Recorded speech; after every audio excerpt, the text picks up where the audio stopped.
So let's start by warming your body up, jumping jacks. I want to hear you counting. 1, 2, 3, 4. Teachers sometimes think about PE and worry maybe that a whole bunch of people from the district are about to walk through and feel like it's unmanaged. So I think one of the big barriers for teachers in doing PE with their class is learning to love the chaos and really accept that motion is going to look very messy, but that it's critical. Unfortunately, sometimes we forget that they're 7, 8, 5, 6 years old, and that by nature they move, they wiggle, they want to be moving around, they need to be moving around.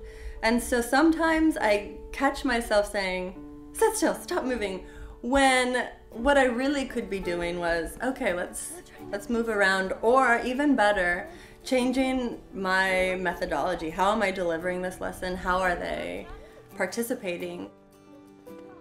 How high can you go?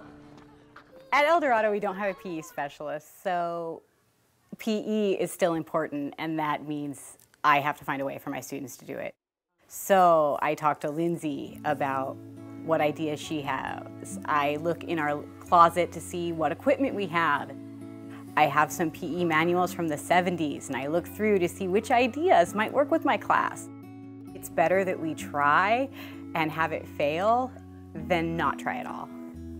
It's nice to be with Jennifer because she is a powerful advocate for everything she does and knows, and it was great coming to this school and knowing that I wasn't alone in teaching PE.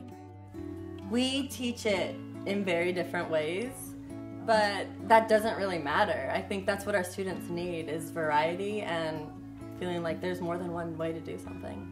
When my students look outside in the morning and they see Lindsay's 3rd graders doing PE, and they'll tell me, when I'm in 3rd grade, I'm gonna run fast like that. Let me repeat the first step. I will give you a partner. You will Rochambeau with the partner I give you. And then you will sit down with your bouncer, ready to begin. If I do this, woo, we win! You lose. Does that make it fun for everyone? No, this is a team game. Your job is to exercise and work together. It is not a race game. Are you ready? Bounce. Red. Cheer. Are you cheering for your partner?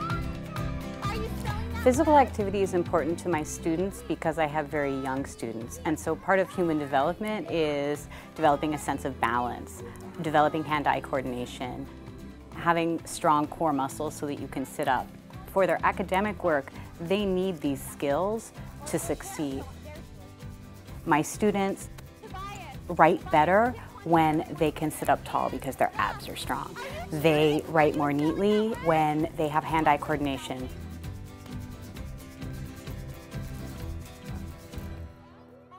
Many of my students come to school and their sense of balance is not too good, and then they bump into each other more often, and we develop our sense of balance by using a teeter-totter and swinging. So these are experiences we just need to have so we're not clumsy.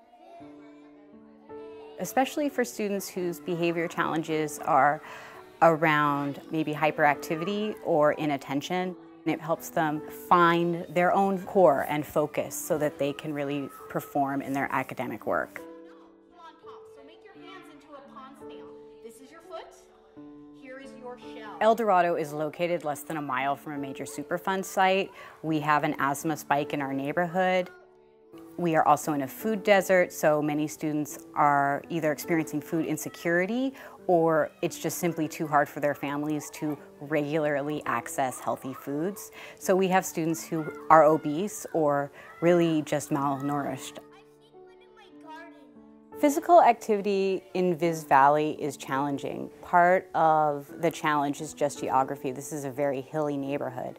While we have a lot of parkland, these places are not always safe for children, and therefore children aren't able to access them as much. So there are barriers around safety and around geography. I think that's why it's even more important in some of our communities and some of our schools to make sure that they're not just having recess, but they're having physical activity and physical education. It's a lot easier to when we do PE for reading because we get all the energy out of us, and then we get relaxed and start reading. If I don't exercise, I won't feel happy and ready to learn. It's like our transition. It moves their bodies. It kind of shakes out all that energy, and it lets them start the day in a peaceful, calm, relaxed way. With PE, I don't feel that sad anymore. It's because of the movement that I do. I'm just happy about it.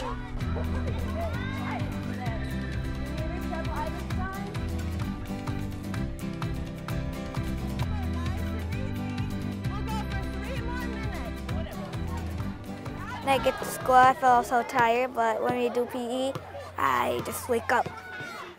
I concentrate and I don't mess up, at least sometimes. It's fun to move.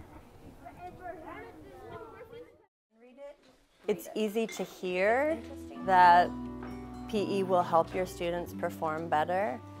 It's harder to say, I'm going to carve out 20 to 30 minutes and really trust that other learning will be improved by making time for physical education. Physical activity is an important part of my life, and I want my students to have the same balance and peace and health and wellness, and they deserve it. When we have PE, even if I feel like it's a chaotic failure, my students go home and tell their parents they had a great time running up and down the yard. I have the strongest abs in kindergarten. I had a student tell his parents that he did 1,000 push-ups. I would like to see all of San Francisco's students being given the recommended, the necessary number of minutes of physical education, to see teachers who feel comfortable, who feel supported. I am excited for the time when, as a community, we start to realize that there are tangible benefits, and that it not only meets a standard or gives them a number of minutes, but it changes the way they think, it changes the way they learn, and it changes the way they feel about themselves. And I want that for San Francisco students.